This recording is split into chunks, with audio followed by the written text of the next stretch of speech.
Today on Standing on the Shoulders of Giants, we've got Dr. Drea Burbank, and I have to say, this is going to be an interesting one.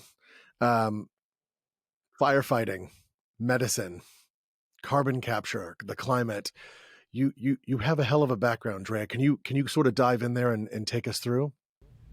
Yeah, I'll give you the short version. I grew up in a fundamentalist anti-government cult, and I tested into firefighting, was a forest firefighter for 9 years, went to medical school, decided to fall off the deep end of the world into tech, and currently I'm living on the Colombian Amazon with a fair trade carbon credit company.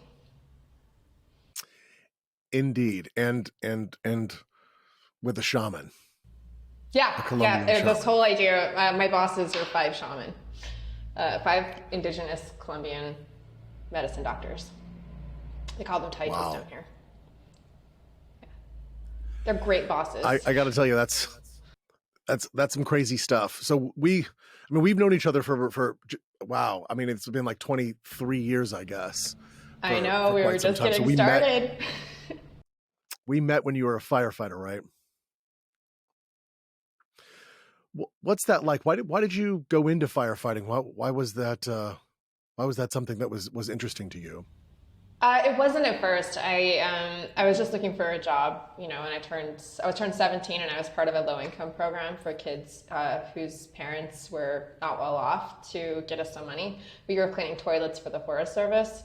And I had a bet with 4 of the guys that had come back from a fire, and I said I could do 10 pull-ups, and they said I was a liar, and I did 7, and they called me and said, come work for us fighting fire. But I had no idea what it entailed at first. I just knew it was supposed to pay more than trail building. Wow. Okay, and then it wasn't, as I understand it, wasn't sort of residential firefighting. I mean, you were in forests and whatnot, right? Like giant, massive acre and hectare blazes.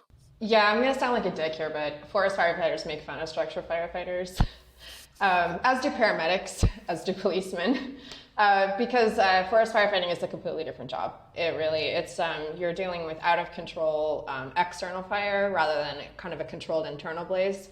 The technology is totally different. The job is completely, the professional requirements are completely different. Like a structure firefighter has to be a pillar of the community, show up on calendars, fundraising, that kind of thing. A structure firefighter or a forest firefighter is often ex-military, ex-convict, totally different, woodsman, totally different group of people. I did gang intervention for a while with forest firefighting. It's a great way to rebuild your life if you've got a good work ethic and you're trying to kind of like find a traditional job that's not going to question your background.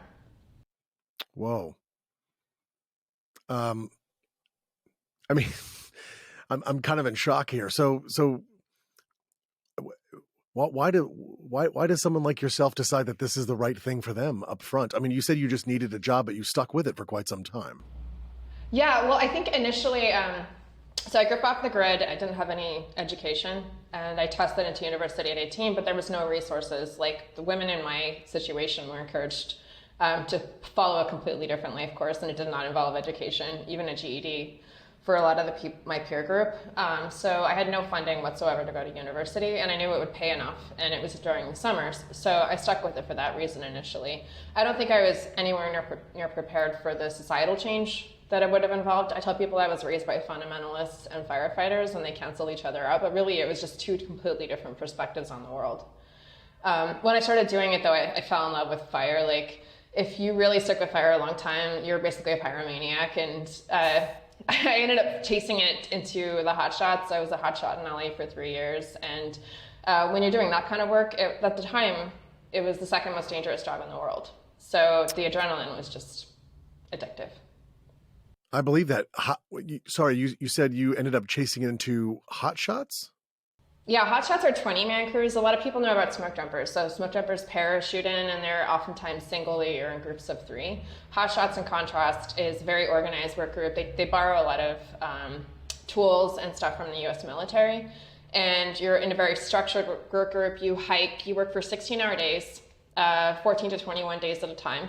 And then you get a day off to 2 days off, and then you go back to fighting fire. And we would only hit complex fires. So we would go for the first 3 days of an out of control blaze in Oregon, the next 3 days in Arizona, We went to Hawaii, fought a volcano fire. Like, it was just for somebody in their 20s, quick cash, easy money, hard work. I think the issue for me was that I was oftentimes the only woman, up to 1,000 men in fire camp. And so that was the hard part, I think, for me. Okay. Um, I can imagine what kind of things, sort of, technologies and whatnot, do they use to, I don't know, identify, contain, these massive forest fires, and then ultimately eliminate? I mean, for the rest of us, we're mostly thinking water, right? Water and maybe some foam or whatever, or I don't know. I mean, how does this work? Dirt and strategy. Really? So yeah, if you really control a fire, I mean, you just can't put enough water on a forest fire to put it out. Like, the seasons will put it out eventually, but even wintertime won't always suppress a fire. Fire is addictive because once you really get a sense for it, it has this absolute natural beauty. So fire runs uphill the way water runs downhill. And once you understand that, and you understand topography and terrain, and if you have a kinesthetic sense of the woods the way that I do, you get a sense for where the fire is going to go. And what you do is you kind of creep around the edges by digging ditches in the dirt and separating the burnt stuff from the not burnt stuff, and then you slowly contain it. But you have to always stay behind it. You're always trailing it. If you get in front of it, you die. And then sometimes it'll switch course suddenly. So fire will do strange and beautiful things. Like, it'll create a thundercloud of its own big enough to create a lightning strike that creates another fire. It'll run downhill. Yeah. Say that again. You just said that fire can create a rain cloud that ultimately gathers, what, I guess, enough static electricity that it literally can create a bolt of lightning that can create another fire. You're kidding. Yeah, that happened on one of the fires I worked on later in 2003. And then we would sometimes work for like 14 days at a time, and then see the neighboring fire come and overrun where we'd working. So you get this really interesting sense of the combination between hard work. So you're literally swinging a pickaxe for 14 hours a day. And, you hike for like 3 to 4 hours that day, up very steep. I mean, firefighters just go straight up. We don't do switchbacks. And then you're carrying a 40-pound pack, and then you're working in the heat, and then you're swinging a pickaxe. And so you're really, really working. Like, it's manual labor in some of the most inhospitable terrain known to man. And then also you get a sense for like what you can't control. So the fire is completely outside of your control. So you have this combination of like, my backbreaking labor day in and day out for weeks at a time will control this completely uncontrollable thing. And that is beautiful once you really get a sense for it. I mean, I can see how you got, I'm not sure it's for me, but I can see how you get there. That's incredible. So, in sort of doing this, I imagine you met some interesting folks and whatnot. But continuing, you sort of mentioned dirt, you mentioned, digging ditches. What are some of the other sort of tactics and strategies that I don't know, that escape the rest of us, for like, what are some of the things that are sort of misunderstood about this field? Again, I mean, I just mentioned water, and you're like, yeah, that's not really a thing in forest firefighters. I'm like, okay, cool. Like, what are some other things that we could, we sort of either take for granted or just myths? Well, you do use water, use pumps and hoses, and there's aerial drops from helicopters and all that. But it's just especially in the California where the fire's super hot and the weather is really dry, the amount of water you'd have to borrow from the town's water supply. So it's very strategic when you do and don't use water. One thing that is beautiful about forest fires that only somebody who fought them would know is something called cold trailing. And after you initially control the fire, so you're in a desert, and even a spark will start it up again. And so you have to go in with your hands on the edge of the blaze, and you crawl in the black and the dirt, and you feel every single edge in the soot looking for hot spots. And then sometimes you'll have to, like, in Idaho where the trees get really deep, a tree will, I was on a fire once for a month after it had been put out, and you would still see, like, a month later, a stump would suddenly catch fire and start smoking. So you have to go in there, and you would hunt, and you would like dig and dig and dig and dig and dig and dig an entire, like, you would uproot an entire tree to get down to the tiny little ember at the bottom. So those are like quiet times, and they're filthy. You're covered in soot from head to toe. But it's this kind of like hunt for the last little ember that's also kind of fun. Wow. Yeah. I didn't realize. And did you say up to like a month that it can Yep. reignite? Yep, it'll come up, Wow. and it's not uncommon. You have this all the time. Like a fire is put out, and then all of a sudden the fire will pop up again. In fact, it's some of the most dangerous time because what'll happen is the really hot blaze will go through, and it'll dry everything out. And then you'll have crews in there later going to clean up, and you can have like these isolated chimneys or canyons just go off really quickly, and that a lot of people die on already controlled fires. Did you ever have any close calls out there? Yes, I did. More than one. I think what eventually one of the reasons I got out mostly was the toll on my large joints. So most of my crew was like 6 feet tall. I'm 5'4". They were all men. I was a woman. If you do the same amount of work as they do, it just takes a bigger toll on your joints. It's simple physics. So I started to feel like my large joints aching a lot. And that sucked because I could feel like, I guess it's like an athlete, at a certain point you realize you've reached the limit and you can either beat your body up or you can move on to a different sport. My next sport was climbing, but we'll talk about that later. Anyway, what was the question? I got distracted. That's all right. We were talking about close calls. Yeah, okay, we got struck by lightning. This should have been like readily apparent to us. We were on a lightning fire at the top of a peak in like a huge plain in Arizona. And I remember we were on this peak and we heard thunder 2 miles away. And one of the guys standing next to me held his tool up in the air and he goes, "Strike me now, God." We all started screaming at him. We're like, "Get on the ground." And about 10 minutes later, or not even, sorry, it was probably 10 seconds later, we heard this sound like God's had just rained hell on us. And 4 of the guys got blasted off the rock they were sitting on. So struck by lightning. And then it was God's version of a thunderstorm. I've never been so in awe of hell breaking loose around me as I was at that moment. So it lasted for about 20 minutes and they had heart palpitations and stuff. So that was number one. And then I was on a night fire and there was a constant threat of burning to death. It was nonstop. It was ever present and it was all we thought about all the time. But in this particular case, a burning snag fell on top of me. And I went to go run, but I ran right into a wall of brush. And so I was pinioned there like a fly in a spider web. And I just looked over my shoulder and the tree fell within probably inches of me. And I just had this intense feeling that my number was up. It was the first time I ever experienced PTSD. It was mild version, but I certainly had it. I would imagine. I mean, who wouldn't during that time? Did everybody make it out okay, I hope? In both cases, we did. Our crew was pretty lucky. I think right after we quit, another crew got vaporized. It was about 20 people, and there's movies and stuff about it. But it was routine in the forest that I was on for in the 70s. 20-man crews that go up and smoke, not infrequently. They really got a better handle on it, and that's one thing I love about firefighting is the Forest Service really sat down and looked at it, and they started this system called near-miss reporting. So if you had something that almost killed you, you would tell the entire nation about it. And it's embarrassing. A lot of people didn't want to do it. And I wish they did it in medicine. Yeah. You're talking about this stuff so nonchalantly as if it's just part of, I mean, it is just part of who you are. Don't get me wrong. But wow. I mean, it's pretty incredible stuff. I think living with an ever-present awareness of death is one of the best things you could ever do in your life, especially if you spend a significant amount of time like it. Why do you think that? Well, in Zen Buddhism, they call it memento mori, remember you must die. It's the only task all of us have in front of us, no matter how much we like to forget it. And living with it for a significant period of time makes you so vastly aware of living.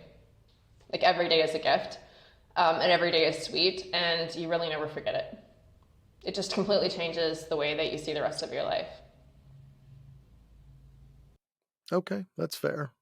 Do you have other tales of firefighting that you wanted to bring up here? The only reason I'm asking is, again, I'm kind of enamored with these stories, but specifically sort of going through these firefighting tales. Do we have specific instances and scenarios where basically your knowledge of science and technology sort of was paramount? Yeah, okay, I'll tell you one. We had these tiny little aluminum foil weather kits. They probably weighed like 2 ounces, and it was the most simple technology ever. It was like a little aluminum foil thing, and you would put it. It was a wick, and you put it on the end of a string, and you would spin it, and then the speed with which it evaporated would tell you how much relative humidity was in the air. And my job on the crew, when it got bad, every 15 minutes was to take a weather reading. And the only people I know who are so in tune with wind are the sailors, that have such a fine sense of wind and where it's at. Wildland fire in the desert and sailors. Even a gust of a breeze, and we know where the wind is coming from and where it's going to go and when it's going to pick up speed, because desert fires and grass fires are all wind-driven fires. So every 15 minutes I would take this tiny little flimsy technology out of my bag, and our lives would depend on it. And I remember vividly one day, like, taking a reading, and we were down in the 4% relative humidity, and it was 110 degrees. And that was not uncommon during the summer.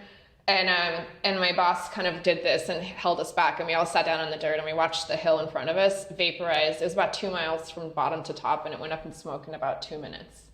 So wow. I got this very kinesthetic sense for science and your readings and how it can save your life or not.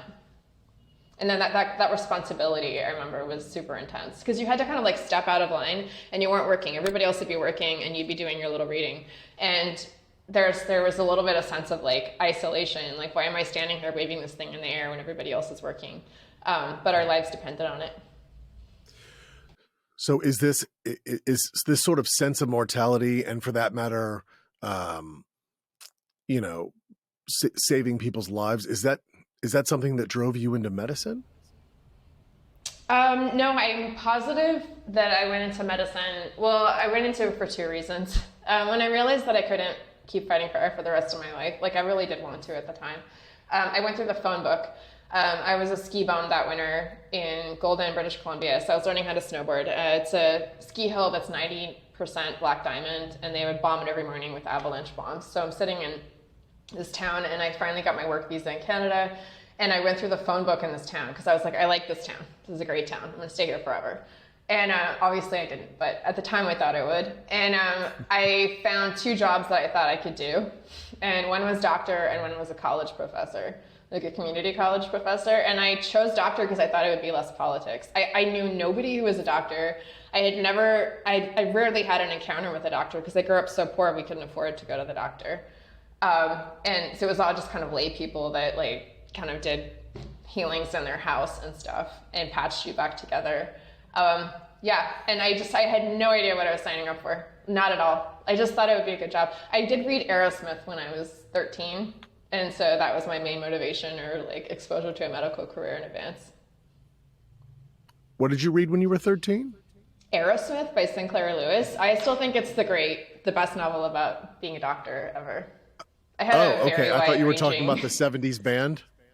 Apparently no, I had a super white. It's like a quintessential doctor or novel, and a lot of people have read Sinclair Lewis for other reasons, but I still think that he wrote the best book about being a Western physician that was ever written.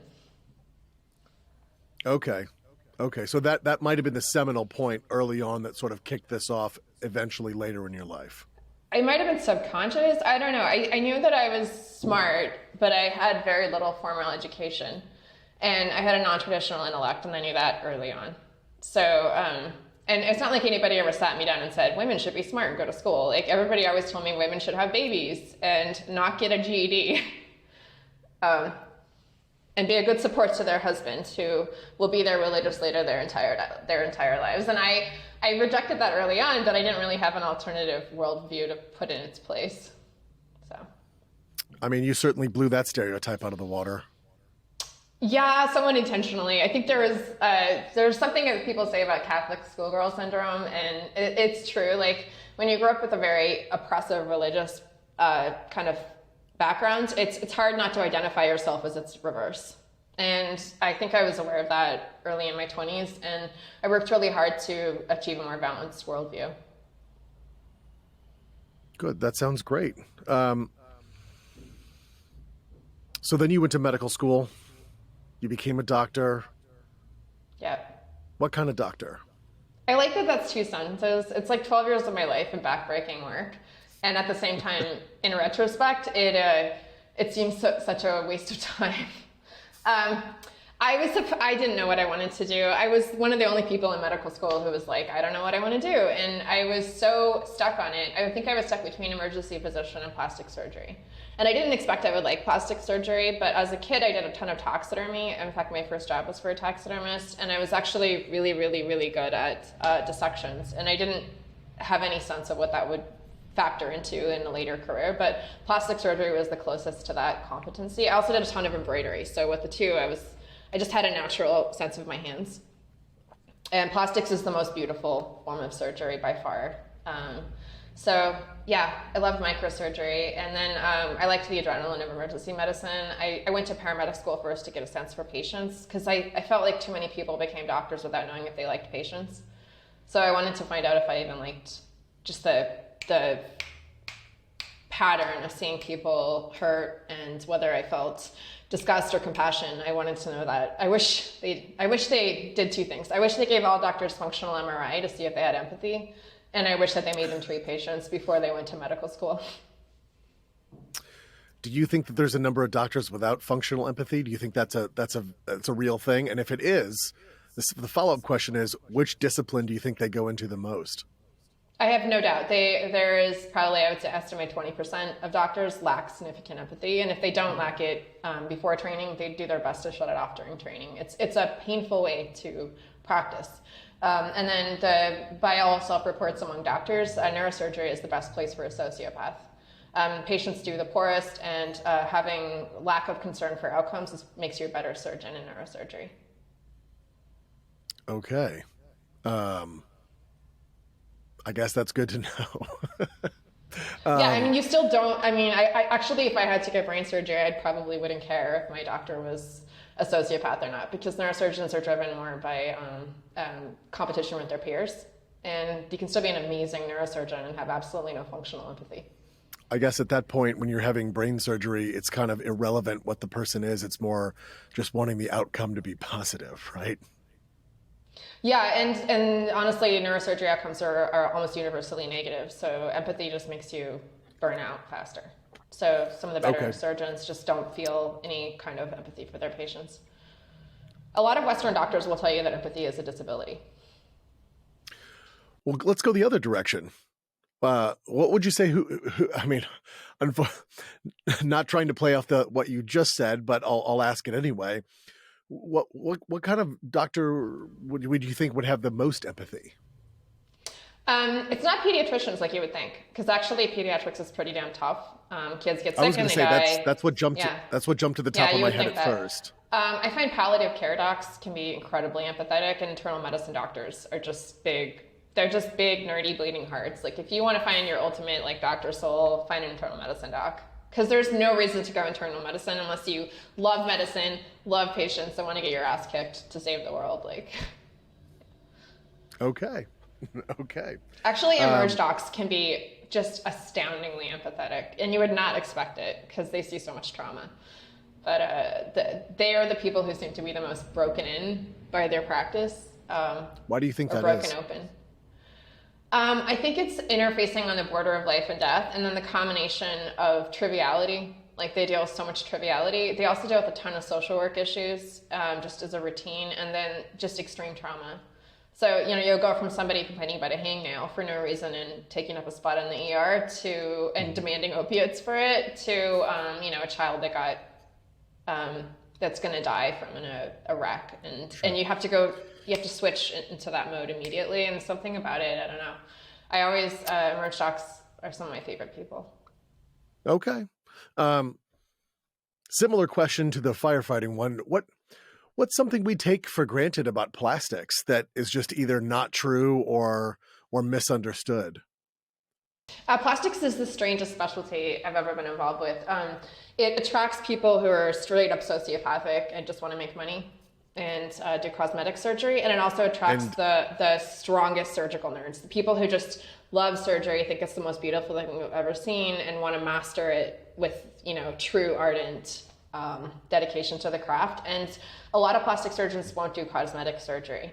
So you have to do it in training, but a lot of plastic surgeons make less money than other surgeons. They do hand surgery or reconstructive wounds, and they lose money. Also, one thing people don't know about plastics is that Yes, you will do boobs and noses and stuff if you're in training, but also they deal with all the complex wounds. If somebody botches a surgery, it goes to a plastic surgeon. Okay, so a lot of time they're doing cleanups. Yeah, if a wound never heals, it'll go to a plastic surgeon. Like I worked at Stanford's wound healing clinic, and it's almost like a forest fire. I will say you have this like intense devastation that you seems like you'll never get ahead of, and you're just like carefully and labor intensively, slowly cleaning and cleaning and cleaning, and it will heal. You can heal almost anything. Wow. Okay. Inside of plastics, what are some of the newest sort of things that are out there? I mean, these days we've got lasers, and there's these incredible microsurgeries, et cetera. What does that look like in the plastics field today versus, let's say, I don't know, even 20 years ago, even like the beginning of the 2000s versus where we're at right this second? What technological advances have been made? Yeah, that's what interested me to plastics in the first place. I think is anything new, any new technology in surgery almost always enters through plastics. And the reason is that they're the surgical nerds, so they are the ones who are willing to take the time on an operation or with an experimental therapy to try it out. With cosmetic surgery, there's sometimes more money involved in order to like bring something new in, and tissue transfer is one of the most beautiful operations I've ever seen. I worked at the Bunkie Clinic for a while where they were replanting hands, and that can be really interesting. They'll take a muscle, an unnecessary muscle from one part of the body and move it to another. And if you ever want to see like true surgical nerd, the Bunkie Clinic has a website where they describe each of those operations in the most like simplistic and beautiful detail. Everybody in the world studies their website. So were you involved with some? I mean, I would imagine you mentioned two different types of people who are specifically attracted to this. One of them was the sociopath, and the other one is someone who just enjoys the beauty of medicine. Knowing you, I'm guessing you're the latter. I was a nerd. So in that particular case, have you exactly? So have you sort of done some of these surgeries where you're either reconstructing hands or various parts or cleaning up surgeries? Like, has that been something you've been involved in, and did any of them stick out to you? Yeah, I think I've done just about every plastics case there is out there, but only as an assist or an observer. Yes, the one that I love the most, absolutely bar none, and this is the one that kicked me out of medicine, surprisingly. There is a surgeon in Alberta that was pioneering the use of external nerve stimulus. So you could implant an electrode on a nerve, and then you would put a transmitter on the ear, and you could take somebody with a paralyzed hand and they would click their teeth, and it would open and close their hand. And you would totally skip the brain and all the nerves, and you would just stimulate the peripheral nerve remotely. And I had this vision that you could restore motor function in paraplegics. I mean, with enough stimulus and a complex enough computer program, you could put the electrodes on the peripheral nerves and literally restore walking in somebody who was completely paralyzed. And I was obsessed with this idea, and I thought that I would leave medicine for a year between medical school and residency, and I would gain enough computer knowledge to make this happen. And what I discovered was that wasn't possible. Like, the minute I stepped off the train track of medicine, I missed the train and it was over. And it was gone so quickly that I never anticipated it would be like that. But medicine is completely unforgiving to exploration of technology, which I learned when I tried to come back. So what's stopping us from doing that? I mean, that sounds like an incredible project. What stops us from having that being the case? Is it the code? Is it the electrical engineering just won't work out? Is it too complex? I mean, what's the issue? I wish I could simplify it. And there might be trauma in this, because when I lost medicine, it was a blow that I didn't anticipate being so painful, especially when I lost my chance at plastics. And I grieved it for a long time. But I think what it is good things in medicine are about 80 years old. So laparoscopic surgery took 80 years to penetrate into surgery. The The penicillin was 50 years. The gap between when something is developed and when it's considered safe to apply to patients is long, and that's never going to change, I don't think. The human body evolved over like 5,000 years, and every doctor's been involved in experimental stuff that was botched or hurt the patient. And the Hippocratic Oath is pretty unforgiving in that sense. Like, it's better to not act, and that is the decision of the entire profession, and it's the thing you take. It's the oath you take on day one, and you never forget it, which is that it's better never to do harm. And so what that means is medicine is totally loath to introduce new treatments or new therapies, and often with good reason. Doctors are the gatekeepers for this stuff. And a lot of the stuff people think they want to do, like implanting brain stimulus that gives you an artificial reality overlay on your eye, I mean, it would just infect the brain, and like you would have to treat the body for a long time to realize how much of healing is dependent on the body's internal structures and how intelligent the body really is, and how staying out of its way is probably the best thing you could do as a doctor in most cases. So doctors learn, and good doctors really learn this. They learn to work with what the body already does rather than trying to replace it or impose an external will on it. Yeah. So in that sense, I mean, you kind of just brought it up, but like, I'm guessing you don't think Elon Musk's Neuralink is a particularly good idea. If Elon Musk had ever cleaned out an infected brain, he would never even think about that. If he'd ever seen what happens to anything artificial implanted in the human body after 5 years, the body scars around it. It attempts to expel it. It'll like the body will systematically extrude anything. Like if you leave a screw in a bone after a surgery, and that, even just leaving one screw in a bone, is oftentimes the surgeon will agonize over it, because sometimes the bone will completely reject the screw, and the body over 5 years will attempt to push that screw out. The idea that you would put an electronic implant into a human brain and that the body would simply accept it is horrific to anybody who truly understands the body and the immune system. Okay.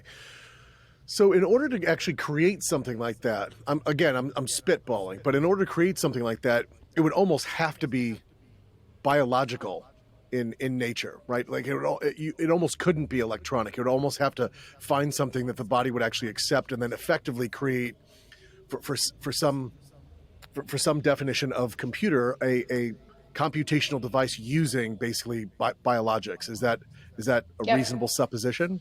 You could think about that, but I work with xenografts in plastic surgery. So you take like pig from a Sorry, you worked skin with from a pig. There's Okay. allografts, which is like from your own body. Autografts are from your own body. Allografts are from somebody else's, like a cadaver's, and then xenografts are from an animal. So you could take like a biological species, like a pig or something, and you can clean out all of the markers that make the body react to it and put it in. But a lot of times what will happen is when you take these external tissues and put them into the body will kind of degrade it. The tissue will lose its characteristic form. I work with tissue engineering for a while, and it's very, very hard to take an external biological substance, put it in the body, and not expect the body to kind of like morph it. So there's just so much about life we don't understand. That's fair. That's definitely fair. So what caused you to leave medicine? You mentioned this a little bit earlier, and I know there's a little bit of a story here. What caused you to leave?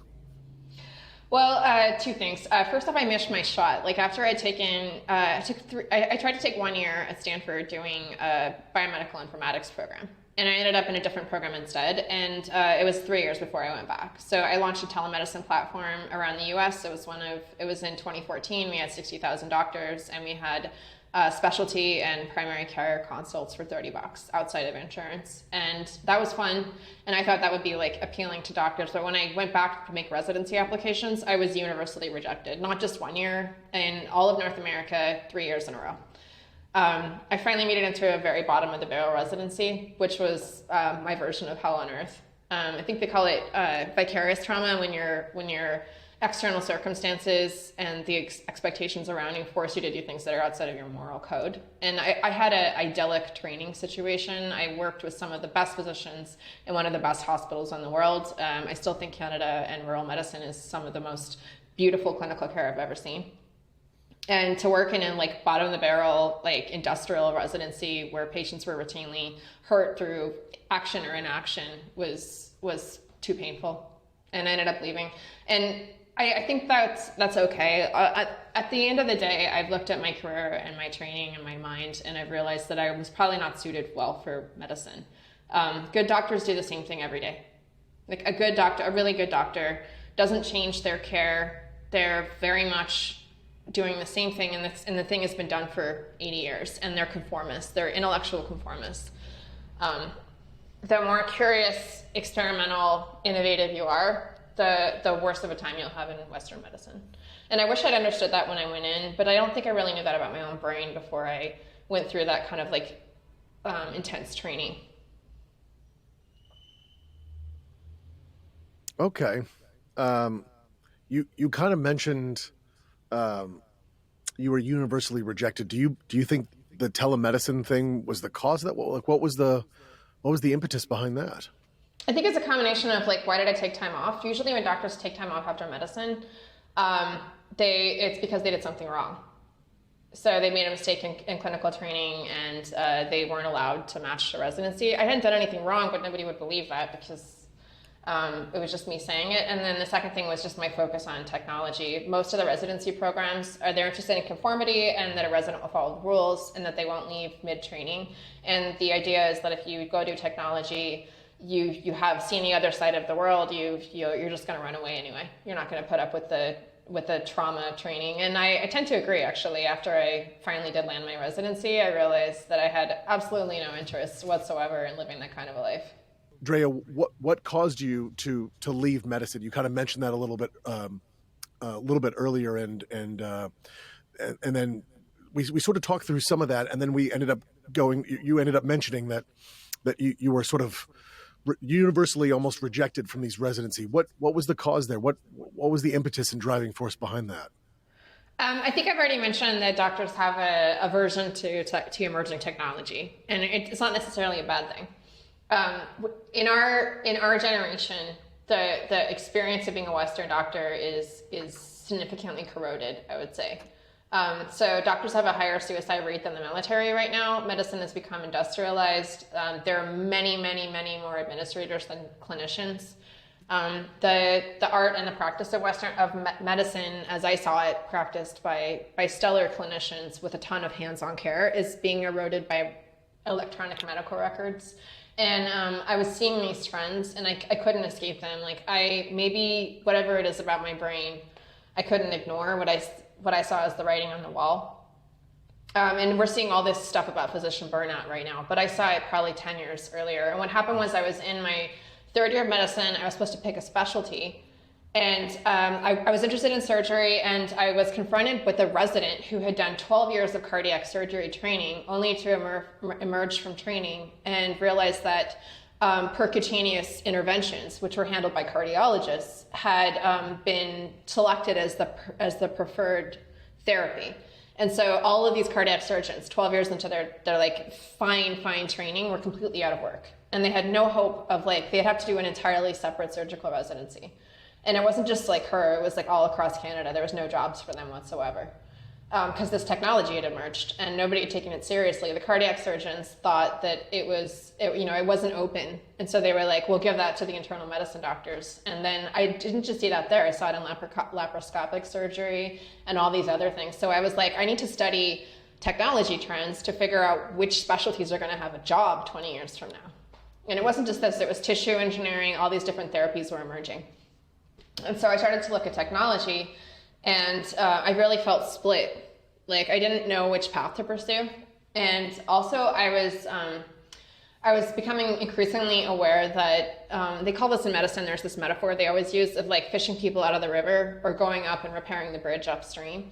And I became so obsessed with public health and preventative medicine and keeping people healthy rather than treating them so far downstream after they were already sick. And I felt myself being pulled in two separate directions. It was like your skis getting separated and you can see yourself going downhill and they're just totally separate. And I ended up getting pulled, I think, more from my desire to have an impact than anything. I wanted to make the most people healthy that I could. And so, because you can't treat end-stage diabetes more than once or twice before you're like, wow, I just really want to get involved in a sugar-sweetened beverage campaign. and talk about soda pop and how it hurts the human body. So yeah, anyway, so, and then the further I went down that road, in Stanford, I studied preventative medicine. And you're in the hotbed of Silicon Valley and high tech. And I started to see how high tech, like Fitbits, could like totally like terraform the world and make so many people healthy all at once. And then that was just the start. And then it was just an endless stream of experimentation and projects after that. Okay, but I mean, so sort of to wrap a little bow around it, it was effectively you were more caught up in the technology world than you were with medicine, given that medicine's a little bit slow in adopting various things. Yeah, if you want to say it simply. But it's not simple. If you were trained in medicine, they don't just teach you something. It's like the military. They take you apart at the seams on the most fundamental level. Your identity, sleep deprivation, constant criticism. You rewires who you think you are, and nobody who goes through medicine doesn't experience this. You get tired and sad and traumatized and sleep deprived, and you totally fundamentally change your identity on a core level. Understand. Yeah, and so to leave that is a betrayal. It's like leaving the military. And my friends who leave combat troops and the camaraderie and the identity of that, and then start again with a different life, it's the same kind of trauma. I don't know anybody who can leave medicine without feeling that they've betrayed their mentors in some way. Okay, that's fair. But moving forward, at present, you've gone in a very different path where you're effectively not just helping individuals, your goal is to effectively help the planet as a whole, because you've sort of gone in this climate change area. You've got your own company, you've got a whole bunch of interesting things here. So before we dive into all that, first and foremost, what's going on with climate change? Like what's the deal here? Like let's hear it from the horse's mouth. Clearly something's up. Clearly the temperature is rising. Clearly something is causing it. Like, is it all humans? Is it part humans? Like, I'm just genuinely curious for your take. What does that look like from your perspective? Okay, yeah. Wow. I'm gonna tell you two things. So first off, I didn't stop being a healer just because I left medicine, and I was on walkabout with these 5 shaman watching their traditional healing, just out of my own curiosity when I picked up this project. So. And somehow it had everything to do with like forest fires and my other background. And it just felt like my life kind of came together in this complex pattern that I didn't see coming. Climate change. Okay, so I am not, as a scientist, I am not going to get into a global warming debate. Like the objective evidence is that temperatures are heating up. As to the cause, the most likely target that we could actually fix is CO2 in the atmosphere, which we know causes greenhouse gas-like effects, or we hypothesize, and it's probably the best theory we've got. Also, it's the easiest thing to target, and the objective evidence is that the CO2 has exponentially risen ever since the Industrial Revolution. So leaving aside why the planet is heating up, and I believe that there's good enough arguments on both sides. Maybe we're just in a warming cycle, or maybe we caused it. But as in a chimpanzee species who's recently developed the ability to get past burning sticks and into burning planes, we might as well start with the CO2 in the atmosphere, because at least we can do something about that. That's where I stand on that global warming debate. As far as climate change, sorry, go. Oh, I was just going to say, yeah. I mean, I wasn't trying to draw you into a specific argument or anything. I'm just genuinely curious from your position, like what does this look like for the rest of us humans? Yeah, no, I didn't want to get into an argument either, but I just feel like it's so important to address it. So many people are in denial about it, and I just don't see the point. It seems to have become a political or an emotional issue, and I think it really comes down to fear. Like, people are like, what can I do about this? And if you don't give people a productive outlet, they're just going to do their best to suppress the information, because that's how we survive. We live every day with a threat of injury or car accident or whatever, and we can't afford to think about it if we can't do anything about it. And I feel like climate too often ends up in that situation. But there's no debating the fact that it started to impact us in absolutely undesirable ways. like the power outages in Texas, or the desertification that we're seeing in the southern US, or the increase in forest fires. All these issues that are impacting some of the poorest people on the planet first doesn't mean they're not going to hit us. And I feel like we have to find productive and interesting ways to deal with it, because there's no other way to live in my mind. How do we deal with this? I mean, you said it yourself. We have to find productive and interesting. So how do we deal with this? And I don't want to be prescriptive about your answer, but I'm actually, I'd like to hear it from like, what can person A do? And then from that matter, maybe we jump up a notch and like, what could a company do? And then maybe we jump up a notch, like what could a country do? Right. Like what on the varying levels of locality, how can we combat some of this stuff? Well, the first thing to do is to change small habits. And I'm a huge fan of, from preventative medicine, I learned something called tiny habits. So you don't try and change all of your global signature all at once. What you do is just try to change one thing. So, I mean, if people just stop eating meat for one dinner a week, it actually has a significant impact. Small things like that you can change without even really noticing the difference. Just developing a taste for like one vegan meal that you can possibly stomach. People don't have to eat meat all the time. And if they understood about the carbon signature of the meat consumption that they have, they probably wouldn't eat it nearly as much. Cycling, it's all good. Like, you just lose weight, nothing to lose. I don't understand the impact of the meat that I eat on carbon consumption. What is it like a cow thing, a chicken thing? Like how does that work? Yeah, pretty much all animal farming for meat generates a much higher carbon signature than if you just ate a plant-based diet. Cows have a really strong impact on the climate, and we eat a lot of beef without really thinking about it. The thing is, you just don't really know how much meat is in your food until you try and go vegan or something like that, and then you realize, oh my God, it's in everything I eat. And is it really necessary? No. Okay. Entire society again, without it. Sure, but again, from your suggestion, it seems like, if you want to have an impact as a regular person, if you go one meal a week less, just one meal a week less with no meat or something like that, you could actually have a significant impact. Again, not only at a local level, but if everybody did this, it would be effectively almost on a global level, right? Yep, and these are small changes, and they're actually just super healthy. Like, veganism has been shown, like eating one vegan meal a week has been shown to extend your lifespan and improves your skin. Like, you don't need as much meat as you think you do.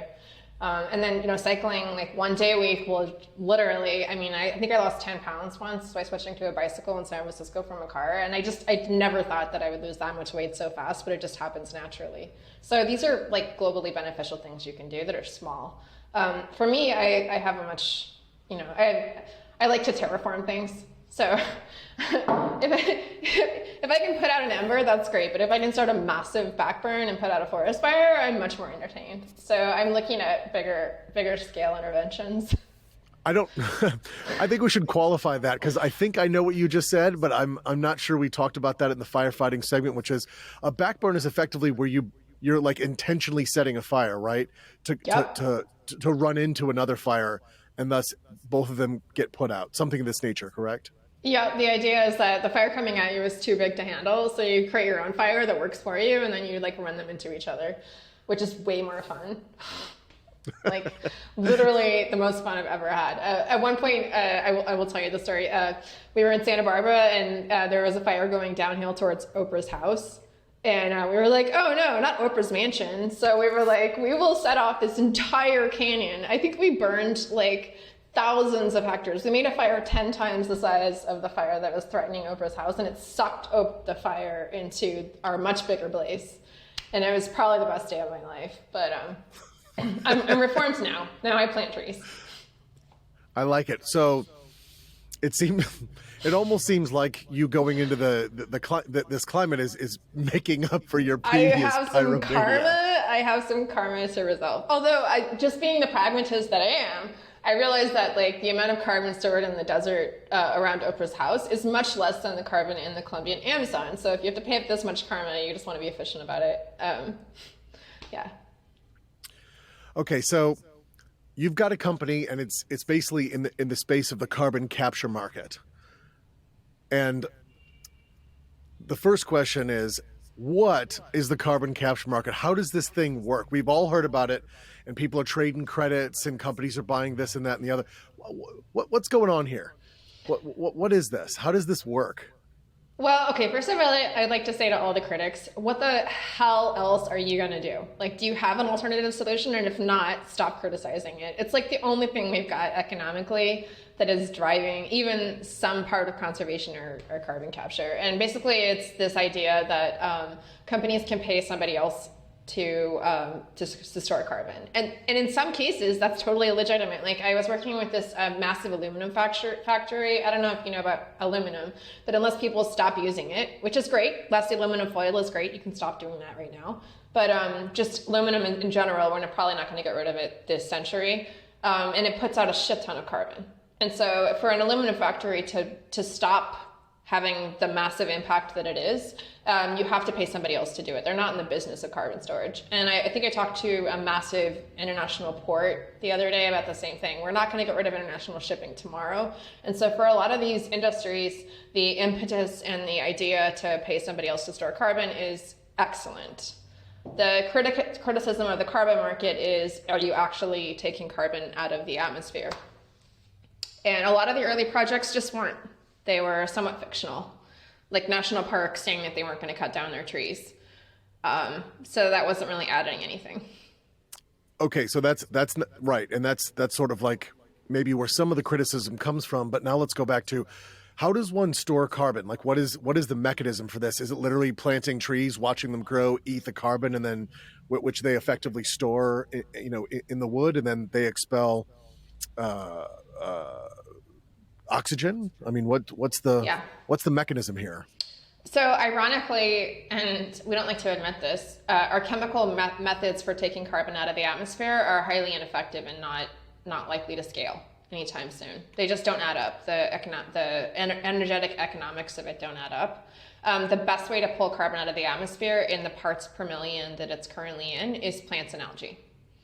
And they already have the technology. All we have to do is plant a tree. The science would say that we can never plant enough trees. There's not enough land on the planet to plant enough trees to pull enough carbon out to account for our sins, for our climate sins.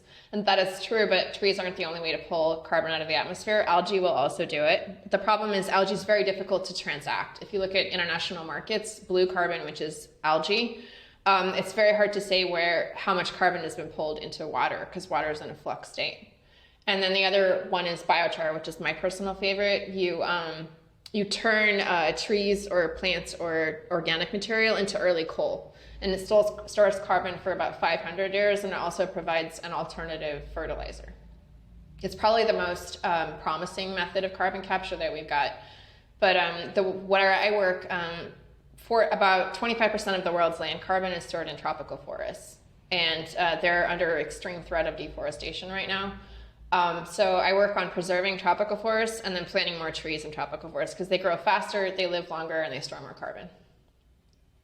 Okay, and then you've also had some interesting conversations, let's just say, in the particular region that you're in, given the competing business interests. Do you want to describe some of those?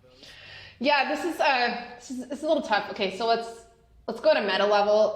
There are 2 billion people on the planet that are subsistence farmers. In other words, they grow what they eat and they live off what they grow. They don't usually have money or any kind of wealth, but what they do have is land. And these people tend to live in the equator. About 1 billion of them live in tropical forests. So if you look at where carbon matters on land that you can actually control, it's in this band at the equator. And almost every single country that covers this tropical forest is completely weakened. In other words, the Congo, the Colombian Amazon, the Brazilian Amazon. These are areas that have, they're like 80% of the protected land is with indigenous groups. They don't really have strong central governments, and there's a ton of corruption, and the people are not well served. They don't have a digital identity. They don't have a banking system. These are a totally different population, and nobody really seems to care about them on economic levels. For the first time, perhaps, in the history of the world, these people, instead of trying to sell mangoes at the local market, they actually have a valuable product in their backyard. So they don't have to transport their goods and be connected to an international system in order to do something of economic worth. The question is, how do you transact with them at all? And where I work is in the Colombian Amazon. I work in former FARC territory. The only viable economy here for the last 20 years has been growing cocaine. And like heroin, cocaine is grown in small plots in the jungle, in remote areas by small farmers, by subsistence farmers. And we're very careful never to talk about like competing with cocaine as an economy. I'm just not interested at all. But what I'd like to do is offer an alternative economy in this region, which is planting trees instead, or conserving your jungle, or preserving biodiversity. Right. And so basically, when we're talking about this carbon capture, it's effectively forests that are at risk of being cut down for, and then basically just saying there's actually ways that you can make money and literally not cut this down, promote biodiversity, do subsistence farming, etc. And like there is an alternative for this that's not only good for you, as in like you can make money, you can eat, you can live the way you want to live, but on top of that, like you are doing your part for sort of the global, the global community of humanity. It's a totally under-recognized workforce. Like, I don't know why nobody cares about subsistence farmers. It's 2 billion people, and they're some of the hardest working, most pragmatic people on earth.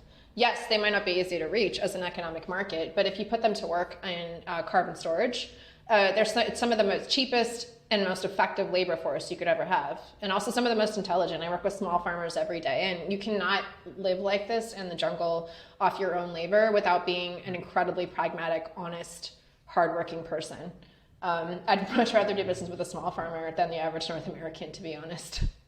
They're great business partners. So let's talk about your company. What do we got going on there? So because basically we've been sort of leading up to this.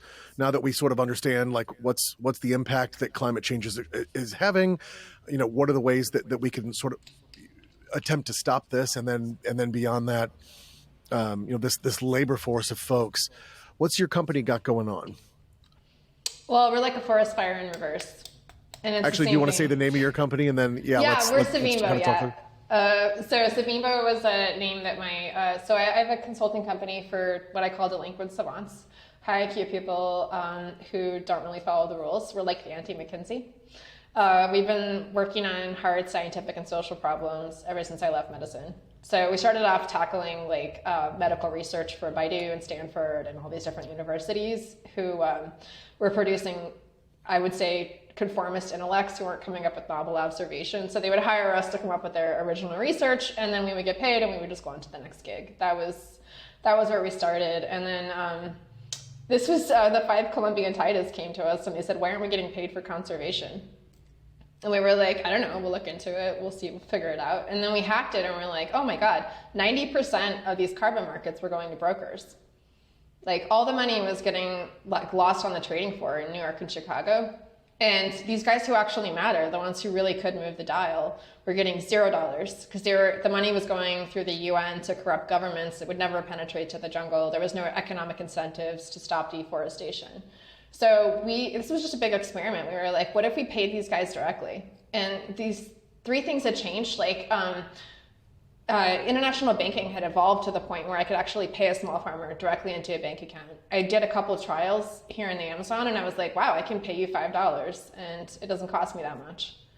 So we realized we could pay them direct, and that took out all of the corruption and endemic problems working in these regions. And then they started to get cell phones. So I was traveling around and I was like, wow, all 5 of these medicine doctors have a cell phone. So I could like drop an app on their phone to monitor forests. And then the satellite monitoring was up and I was like, wow, this is actually viable. We could actually work with this population where they live in their context. And then we just, I don't know, I guess I got mad. Like the people making the money from the carbon markets were these big multinational logging corporations who were the major threat to the forest. And then these tiny little smart farmers, there's a billion of them, and they're not getting a cent, and they each own about 100 hectares of rainforest. And it costs so little to incentivize them. And they're so happy, and they work so hard, and I was like, why not? Okay, I dig it. It sounds like you have a pretty strong passion for this. So in that particular sense, how how do you monitor this? I guess you sort of mentioned that I guess there's a lot of satellite. Are people starting to work with drones and whatnot, and how does that work? Yeah, we've been experimenting with drones. We have to get $80,000 for a drone that will be accepted by the carbon markets. One thing that drives me nuts about the carbon markets right now is they're under so much constant criticism. They just keep making the scientific requirements harder and harder, and it just gets harder and more impossible for somebody who actually lives on the jungle to participate in the market and get any money out of it. You have to be Shell and pay a panel of scientists to do your paperwork to get any revenue from it. So in our case, we give the farmers 20% of what we make. We take 80%. We pay a team of scientists to certify their carbon, and then we're just radically focused on scaling. So we've doubled in size in the last 3 months, actually, and it's just farmers keep pouring in the door. I made a little Apple store for small farmers. It looks like an Apple store, like almost exactly, only it's got like crude wooden benches and pictures of parrots on the wall, and they come in and they sign up their land. We help them get land rights, and each of them brings a small portion, but as a group, as a collective. Like you bring one small farmer, you make him happy, you give him his $5, and then they get about $100 a month for their micropayment. They'll bring 10 more small farmers. It's actual viral growth. It's crazy, and it's all word of mouth. Well, that's tremendous. And basically, for each one of those, it's effectively protected. It's now legally protected land in the Colombian rainforest, correct? Yeah, and they monitor. So we do three things. We do reforestation. So they'll plant trees. We ask them to plant a fruit tree, and they sell local superfoods. So we're looking at like distribution channels for that. And then they monitor the animal species in their backyard, and we sell biodiversity credits. So if they can prove that their plantation has a sentinel species, so we'll monitor like jaguars as a metric of all the other species underneath it. If you have a jaguar on your land, then likely the other species are intact. We also monitor a bird and a couple other rare species. And then, so they get biodiversity credits if they can get the animals to come back in. And then we also do conserved jungle. So depending on how long it takes for the forest to regrow. This is not North America. This is not California. We can grow a tropical forest to full standing height in 6 years. It's addictive. 6 years? This jungle is insane, and it's alive. Like, I've worked in other Latin American countries where the jungle is dead, and then you have to like go through these labor-intensive reconstructive efforts. But for us, if we just take the cows off the land, it grows back to full standing height, and that's so much. It's about 900 tons of carbon per hectare. That's incredible. I mean, I was thinking like 6 decades it would end up coming back, but you're talking about 6 years for like full reharmonization. Yeah, it's not the same as native jungle, and so if you actually care about forest restoration, you'll do anything to preserve native jungle, because a native jungle here has 3,000 different species. 30 of our best cancer drugs came from this area. The people I know who research novel experimental therapies know about 2,000 medicinal plants in Ecuador. The Taitas that I work with have 5,000 in their formulary. And this is 5,000-year-old medicinal knowledge that Europeans have never been in contact with. What kind of cancer drugs are coming out of there? 30 of our best cancer drugs were developed from the Amazon. Yeah. The biological information that is here, that not only hereditary in the indigenous population, but also just like completely underexplored. It is a global treasure, the Amazon is, and the people in it are as well a global treasure, and we just have not valued it. One of the things that interests me the most is this is like an alternative history. Like, we say that this region is owned by Colombia, but this has been independent indigenous land for 5,000 years. Since long before the Spanish conquistadors. Like, the reason that the government is not so strong here is because this land is still owned by indigenous peoples, and it follows their rules, and that's why there's intact forests. This is what North America would have been like if we hadn't had smallpox on our side. Okay. Well, that's it's a powerful narrative. So Yeah. I'm not to get away from that for a second, but you mentioned these cancer drugs are in there. So Yeah. rabbit hole with me for a second here. So I know you and I have spoken offline about this many times, but so cancer is effectively uncontrolled growth of damaged cells.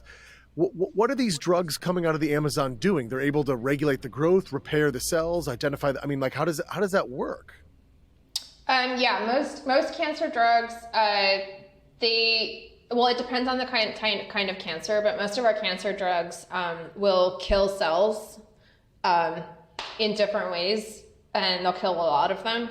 Like if you talk to a Western doctor, they'll always tell you that the most effective medicine is the most deadly. So like prednisone is a steroid, and it's deadly if you don't need it, but if you do need it, it's life-saving. And so the same thing goes for cancer drugs. Some cancer drugs will trigger the immune system to help control cancers, but a lot of them are just like incredibly toxic. And because cancer cells, usually a good cancer drug will kill a cell that is rapidly mutating, and cancer cells tend to have their natural regulatory mechanisms disrupted. And so if you can kill cells that are growing fast, usually that's why you lose hair, because hair grows fast. But also you'll end up killing more cancer cells than hair cells, if that makes any sense. Sure. I mean, yeah, I mean, it's brutal. In my opinion, it's life-saving, and thank God we have it, but it's a little bit brutal. You're effectively saying, let's figure out how much poison we can give you such that it kills the cancer before it kills you, right? It's like the Agent Orange of drugs. It kills everything. Like a good cancer drug tends to kill everything. And if you're lucky, it'll kill your cancer before it kills off the rest of your healthy body. But that's why chemotherapy sucks so bad. Yeah. What's the reason we can't have a targeted drug? I mean, not to go back and forth, but so I remember I think it was 91 or 92, we were basically having this conversation when I was in grade school, effectively talking about HIV, AIDS, and it being this really bizarre. And again, I didn't understand I still barely understand this stuff, but they were basically talking about being this retrovirus that attacks. I believe it's T cells, right? Helper T cells. And it goes. Sorry. There's two kinds of T cells. Like T cells kill your cells when they're acting out of line, and that's cytotoxic T cells. So they'll kill your cells. It's like the soldiers, and helper T cells are like the generals. And HIV is brutal because it attacks the general, not the soldiers. Okay, and so, but the reason that I thought about this is, basically it could identify this one type of cell that it literally just infects. And the weird part is you don't actually die from it. You just have no immune system left. So then you die from a cold or pneumonia or anything else. Yeah. The reason that I always was thinking about that is at the same time they were talking about effectively the beginnings of genetic engineering. Again, this is, early 90s. And so I was always thinking to myself, what's the reason we can't take this retrovirus, because I didn't know that there were a lot of those, but what's the reason we can't take this thing, genetically engineer it so that it thinks damaged cells are these T cells that it normally goes after, and that way you just infect them with this on purpose, and then it nukes cancer. Like that's the whole point. Like you've infected yourself with a virus. Apparently now they're doing that. That's like it's like retroviral cancer treatment. It's almost like, I would think of it almost like a smart bomb, right? It's very specifically targeting these things. Why can't we get there? Well, cancer is an unregulated cell. So I always think of it like in a society. It's like a Unabomber that takes over and starts cloning itself. And so cancer is very de-differentiated, and it'll start to mutate really, really fast. And usually what happens is it loses autoregulation capacity. And so the cells that it produces are often undifferentiated, they're rapidly growing, and it's synthesizing a specific target, or synthesizing a specific drug that will kill that cell in particular. First off, you're going to end up with cell lines that are totally, you might have one cell line for the cancer, but you might have like 4 or 5 that start to emerge out of it. It's such a chaotic process, if you think about it. So I guess the question is, again, very hypothetical. Let's just say I have unlimited access to money. I have literally infinity money. Yeah. Is there not a way that I could just basically hire scientists and say, this is the type of cancer, go pull whatever it is that you need to pull out of wherever the tumors are or wherever it is in the body, go pull that, figure out what the strains are, and literally find me a smart bomb, develop it now, and just absolutely nuke this? Again, with unlimited resources, is that possible? I don't think it's possible for a lot of cancers, because cancer doesn't just kill you by replicating itself. It also kills you by disrupting natural structures. Okay. So let's say you go in there, the cancer will invade natural parts of the body and it will disrupt function. So like for instance, you have a cancer in the brain and it's taking over brain tissue. You can't just go out there in there and get rid of the cancer because you've also lost natural structures. The word cancer comes from the word for crab, and it's for the way that it grows in the body. Like it crawls into the body the way a crab crawls. And if you've ever held it in your hand, you have an intense kinesthetic sense for how invasive it is, I guess is the best way to describe it. So Okay. I think, what's the purpose of cancer therapy? Like, is it the purpose to live forever? Because that's never going to happen. The longer Sure. that you live, the more that the cells in your body have replicated themselves. They're not the cells you started with. They're like a copy of the cells that you started with. And if you live for 100 years, then your body has copied itself 100 times. So you aren't just necessarily going to have one cancer. Maybe you're going to have two. Like one might be more advanced than the other. So I think when you look at cancer therapy, you have to look at the reason for it. Is it because somebody was born with a genetic code deleted and it caused them to have cancer in infancy? Like sometimes you see kids with retinal cancer from birth, and then there's all kinds of reasons to go in there and try and treat that. But if it's somebody in their 80s whose heart's wearing out and their liver's wearing out and they're also having cancer, then a lot of those people will choose not to do anything because, Okay. yeah. Makes sense. I didn't want to sidetrack too much. I was just very going from the cancer drugs in the Amazon. It just, again, it seems like we have this precious resource down there that can treat one of arguably the biggest plague that humanity is facing at present. Well, And, I mean, cancer, Parkinson's, like that. We'll go hiking around the jungle, and the shaman will look over and be like, "Oh, that drug treats Parkinson's," and I'll just be like, mind blown. Like, yeah, no, it's not uncommon. They'll be like, "Oh, that one cures diabetes," and I'm just like, "Oh shit!" Like, we can't even begin to study this stuff until we can at least value this region. I'm just going to go back 200 years. 200 years ago, the indigenous groups here told some Spaniards, "Oh, by the way, that tree produces rubber."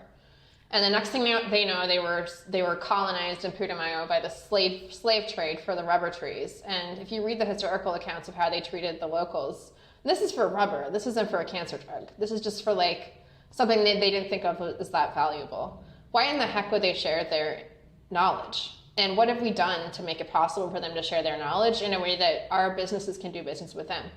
Like, people here don't believe in individual ownership of collective resources. They own land collectively. If somebody has a house and their brother has a house, then when the brother needs the house, the brother lives in the house. And when the other brother needs the house, he moves in. And they just move around houses like that. Like, we don't even know how to do business with these groups. So why should they share their institutionalized knowledge that they use for healing with an economic engine which doesn't respect any of their most fundamental beliefs? That's fair. I would agree with you that Western society is very, very much based around individualism, which produces some really interesting results. But at the same time, there are distinct drawbacks. But so what you're sort of bringing up is, it seems like there's maybe a little bit of a cultural barrier for us to even understand how to interact with these folks, to be able to bring their knowledge and what they know to be true to bear. I mean, just recent. The only reason I bring this up is just recently we've been doing, I believe it's ketamine, MDMA, and psilocybin trials for people who've had trauma or they've PTSD or a number of different things. And those trials are just starting now. Whereas I believe in the Amazon, this is, I mean, especially with ayahuasca and whatnot, this is stuff that they've known for quite some time. Yep, my medicine doctors do. The 5 titles I work for, they do yahe, which is a little bit stronger version of ayahuasca that they've had traditionally in the Colombian Amazon. And they consider it treats addiction, they use it to treat trauma, it treats you being an asshole. Like, it does a lot of things. And they consider it like a universal healing form. It'll detox the body. It's like an ancient preventative medicine. If you're being a jerk and beating your wife, 1 dose of yahe and you kind of figure it out. Stop being a bully. Like, it's beautiful in its own way. And I think that so many of our paradigms are around the concept of treating downstream disease like cancer, if we just treated the desire to eat unhealthy foods, which is kind of what they do here. I can't remember. There's definitely some truth to what you've said. I can't remember who said it, but I believe the quote is something like, "Beware of easily obtained knowledge," something of this nature. Jordan Peterson, one of my favorites. I know as a feminist I'm not supposed to love him, but I adore Jordan Peterson. I'm not And sure if I he's the think he first said, person who said it, but I know he said it before. yeah, he said, I think it's from Young, and I think I can't remember the quote, and I wish I could give it verbatim, but it was something like, "Be aware of the knowledge of the gods." And I will say that I do think, so, you know, I had a tough background, and I did some therapy when I was in my 20s and 30s. And Yaha is like therapy on steroids. So like you kind of like interface with the subconscious directly, and you can face a lot of your demons. But you still have to do the work afterwards. And so it's not like a shortcut in any means. Like anybody who does it will still have to process it and integrate it into their lives. It's just a much faster therapy. The therapists that I know love psychedelics because they're like, oh my God, it would take me 10 years with somebody. It will take me like a week. I still have to deal with I think insights, but I sorry, think maybe some of the stereotypes with this stuff basically comes from people sort of abusing those psychedelics in the West, you know, literally just as a way to, you know, escape reality, get high, whatever it is, have a good time, whatever you're trying to do. Yeah. And what we're talking about in sort of your sense, and again, the same senses in the trials that they're doing now with the MDMA, the ketamine, and psilocybin, and like you were saying with yahe, ayahuasca, it seems like it's almost a side effect that it gets you high. It's actually not the purpose. The purpose is sort of to really like, this is the beginning of a journey, but like you're not done once it wears off. Like there are things that need to occur, and there's a process that happens. And I think that's sort of the way we're sort of going off the rails in the West, not understanding these things, right? Yeah, it's not a vacation. It's your actual life. The purpose isn't to go there, it's to bring them here and reintegrating it into your life and applying it. There are two kinds of ignorance. You know, one is that I don't know things. Like, I personally am a terrible rollerblader, and I'm sure that I have lots to learn about rollerblading, and I'm ignorant of rollerblading. The other kind of ignorance is when you think you know something that you don't. I think I'm not a privileged person, even though I grew up white and then went to medical school in the US. That's a different kind of ignorance. And the yahe and psychedelics fix the second type of ignorance. It's the one where you think you know who you are and where you're at in the world and what's right and what's wrong, and you don't. And what it does is it brings you into stark confrontation with your subconscious, which is unforgiving and truthful. And you cannot forget it. And anybody who's spent any time with the subconscious, trying to reset it through hypnosis or expanding their intellectual cognitive horizons or educating themselves or anything, anybody who's ever realized when they were being a shithead and they didn't know it, knows how painful it can be, and so rewarding. There's no better exploration or no better use of time on the planet than to explore the things that we thought we knew and didn't. There's a lot of truth there. There's more than a lot of truth there. That might be truth, just flat out. I want to go back a little bit towards sort of the what we were talking about a little bit earlier in terms of the carbon markets, just because you mentioned that like it's very difficult to get involved in this, and obviously like that's not good for a number of different reasons, because you know if it takes someone with the resources of Shell or Exxon to try and get into this, not that they shouldn't be in it. I'm fine that they're in it. That's good. They're trying to offset some of the stuff, but it seems like there should be other people to get in it. And then beyond that, I know you and I have had some offline conversations, and sort of exploring the market itself, where it's like, yeah, you have to get certified in this very particular way, and these people, like there's not multiple certification bodies as I understand it. So again, you end up with this sort of like this monopoly of certification, which ends up being sort of a choke point for the market itself. Can we walk through that a little bit? Yeah, the worst thing about the certification bodies right now, well, first off, you're dealing with nature. You're measuring plants and algae, and nature is inherently chaotic. And people don't like that. They want their nature to be like a pile of bricks where you can stack it on top of each other, instead of a rainforest where everything is complex. Our science is not well designed to study complexity theory. Like the weather is complex, the human body is complex.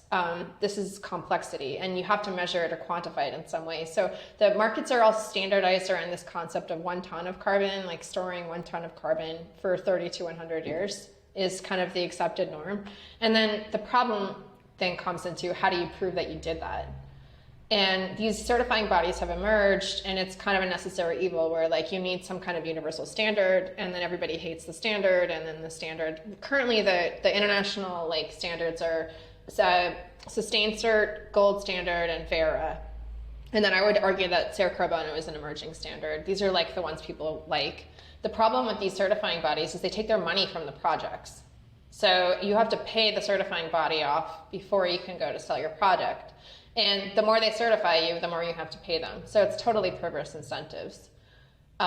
They don't benefit from you getting your carbon tons out into the market. And then the external criticism in the market has incentivized corporations. It's easier to pay a publicity department like Salesforce did to say that you're going green than to actually buy the tons of carbon to offset your signature like Microsoft and Stripe have done. So Microsoft and Stripe are leading the market. They have very little carbon to offset, so they can afford to overpay for good credits. But so many companies are just doing lip service, and the more they criticize the markets, the cheaper it is for them to just say, well, that gives me an excuse not to buy carbon and not to put money into this. Sure. That how do we fix that? I mean, I guess that's the easiest way to. It's going to get so regulated. Regulation. Yeah. Regulation on, who the EPA is it I don't know, would you go WHO for this? Like seriously, it's a health issue, so like where would you go? So I think the right place to go, so it's already coming. So there's this thing called the Paris Accords. So like I think it's 190 countries got together, and they all said that they were going to lower global temperatures by 2030. The problem with that is it's supposed to be legally binding, but there's really no penalty if you don't do it. So that said, all the nations went back and ratified it in their home countries. So everybody's committed to this, even if it's just lip service. And then that trickles down. So government has about a 5-year horizon. Industry has about a 10-year horizon, and insurance has a 15-year horizon. So insurance companies like Lloyd's of London are driving the market in a lot of ways because they'll refuse to insure a company that hasn't looked into its climate signature. And then the SEC is following suit. So now companies in the SEC have to report their carbon emissions. The two areas of the world that are the most progressed on this is the airline industry, where airlines by law have to offset a certain amount of their emissions, and then California, which goes after companies. But the problem with California is you have to like store your carbon in California, which is very stupid. If you look at if you're going to plant trees in California, where forest fires are a constant threat and trees don't grow as fast, it just doesn't make as much sense. So there's something called the tropical forest standard, where companies are saying, can't we store our carbon somewhere else? It's air, it travels. Okay, that's fair. I mean, I would imagine California is doing that specifically because they really don't have jurisdiction outside of basically California land, right? Well, they have jurisdiction over California. I hear what companies. you're saying. Yeah. Right.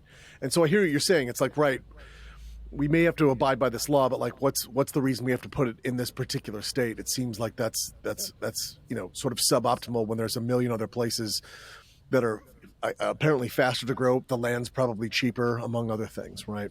Yeah, it's air. Like, I mean, I think the biggest problem with the international carbon market to date is the assumption that all carbon storage regions in the world are created equal. They haven't been. If you look at the Earth as an organism, so biogeochemistry is the combination of all three disciplines, and it looks at the Earth as an organism.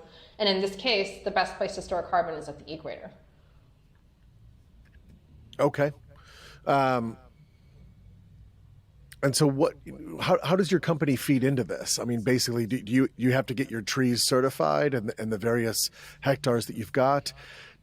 I mean, does one of the representatives have to come, or can you maybe send sat pictures, or what does that look like? So we have to go out and measure trees with a tape measure because that's where the industry is at and that's what they want. So we go out and measure trees with a tape measure, and then we extrapolate that to the area. We're writing a 200-page document right now, an entirely different industry, using what I would describe as some of the world's worst scientific writing, but it's the industry norm. It looks more like a military grant than any kind of science paper I've ever seen. The science is just that I am not a fan of the certification standard as it currently stands. I think it's not efficient, it's not scalable, and it's not going to survive the market. As market forces drive more and more people to want to transact on this, we're going to see a different standard emerging. But it's where the standard is at, and we work for our small farmers. So we'll tick whatever box we need to do to get them onto the market. I think we're the only company I know about who's trying to both work with small farmers and go through the main certification pipeline. Right. And it is backbreaking labor, I'll be honest.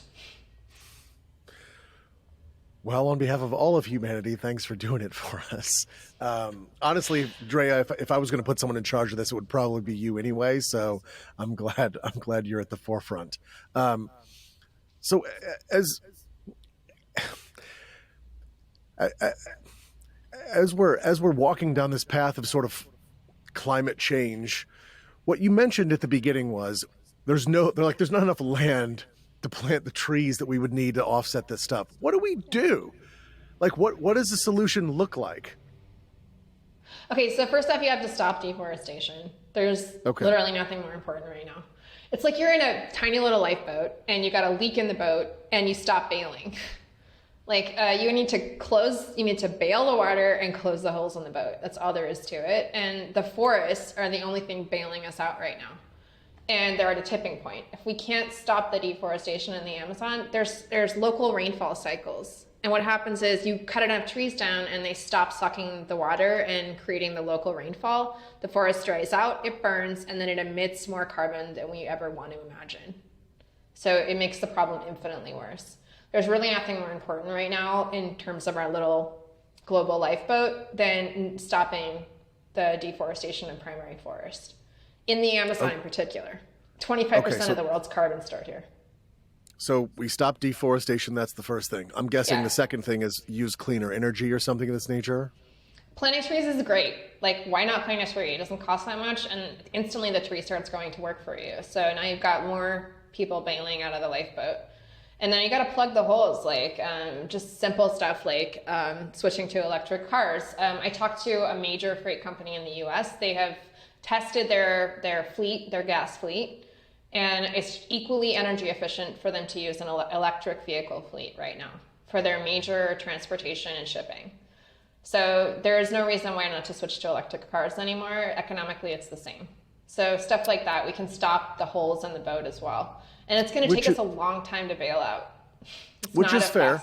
Yeah. But as far as electric cars, again, there are other issues there, right? Like the rare earth minerals being pulled out of the Congo, child slave labor. I mean, there's still some issues there. But even beyond that, when you're plugging in your car, though, I mean, unless you know that for a fact that you're getting your stuff from a renewable energy source, aren't you really just transferring from the pump to the